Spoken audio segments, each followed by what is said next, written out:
Et tout d'abord, je vous remercie de nous avoir donné cette opportunité de nous exprimer et puis sensibiliser la population par rapport réellement à ce qui se passe actuellement. Et tout d'abord, on transmet d'abord tous les remerciements et les satisfactions de nos très hautes autorités au premier desquelles le général d'armée Abdrahmane Tchani et le premier ministre Mohamed Lamizane ainsi que tout le gouvernement. Donc au juste, qu'est-ce qui s'est passé? Depuis que j'ai pris fonction ici, on m'a donné un consigne que tout ce qui est les produits marchands agricoles, ils ont un marché. Ils ont un marché propre à lui que la mairie les a attribués. Donc, raison pour laquelle ils n'ont, c'est-à-dire raison pour laquelle ils ne devront pas être sur les voies un peu partout en train d'étaler les produits là dans la ville. Donc, ils ont un point propre. Et depuis mon arrivée, j'ai commencé à les sensibiliser. Vous là, vous avez un marché. Faites un effort pour retourner. Retournez à votre place, dans votre marché. S'il y a un truc qui ne va pas, tout ce que vous voulez comme amélioration, comme aménagement dans ce marché-là, venez vers nous, on va faire ça, on va vous réaliser ça.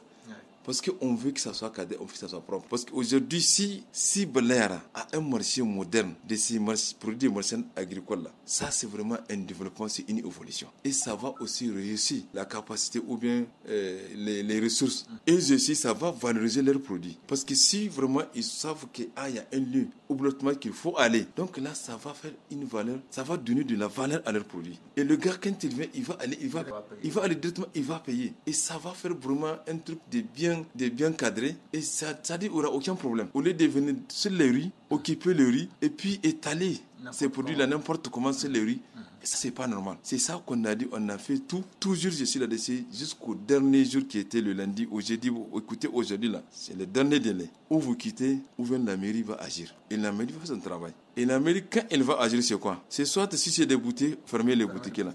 Et si c'est un étalage, ramasser tout ce qu'il a et amener à la mairie. Jusqu'à ce que le gars il comprenne qu'il vraiment il n'a pas à réfléchir, il n'a pas à faire quoi que ce soit. Il va ouvrir et là on va l'accompagner pour la s'installer. C'était ça le travail de la mairie. Et c'est là-dessus qu'on est parti faire, malheureusement. Comme jusqu'à présent, nous avons toujours ces mêmes opposants, ces mêmes ennemis de cette nation qui sont toujours parmi nous, qui sont encore toujours là à chercher une petite occasion pour venir maintenant inciter, pousser et ça veut amplifier tout ce qui est un truc qui de rien du tout, ils vont faire ça une affaire grandiose, ils vont faire un problème, un grand problème pour prendre et divulguer sur les différents réseaux sociaux. Alors que ça n'a rien à voir avec quoi que ce soit. Un travail de la mairie, juste un tel, voici ta place, retourne à ta place. Mais est-ce que ça vaut la peine de maintenant rassembler tous les badous, tous les talibés? Puisque ce n'est que des badous, c'est pas la population.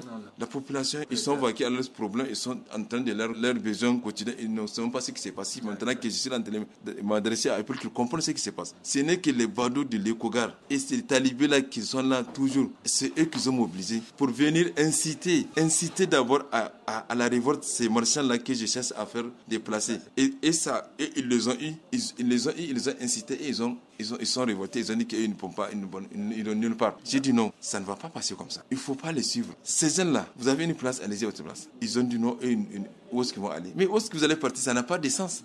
Déjà, vous avez une place que vous connaissez, avant même mon arrivée, vous la connaissez très bien. Et pourquoi me demandez où allez-vous? Et moi, je vous ai donné une garantie que quand vous rejoignez, tout ce que vous avez constaté qu'il y a comme amélioration, comme aménagement, dites-le moi, je vais le faire. Donc je ne vois pas pourquoi maintenant on va arriver à ce point-là. C'est parce que tout simplement il y a des gens, des malfaiteurs ou bien des ennemis cachés de cette transition qui sont là cachés, qui attendent toujours une occasion pour vraiment satisfaire leurs besoins. C'est-à-dire amplifier et envoyer comme ils le veulent. Sinon je pense que très bien, on n'a aucun problème avec la population. Et la population n'a aucun. Donc, raison pour laquelle je suis venu pour sensibiliser ceux de Lyon ou de Proche qu'ils comprennent réellement ce qui se passe ici à Taxar. Je lance un appel à la population pour qu'ils comprennent que vraiment ce régime-là est toujours le même. La même volonté, le même vœu-là de ce général d'armée-là, Abdrahmane Tchani, de voir les changements, de voir le développement de ce pays, c'est le même là-dessus qu'on est. La refondation, elle est là et elle continue. Et cette refondation-là, elle va pas réussir sans vous, la population. Il faut que vous participez.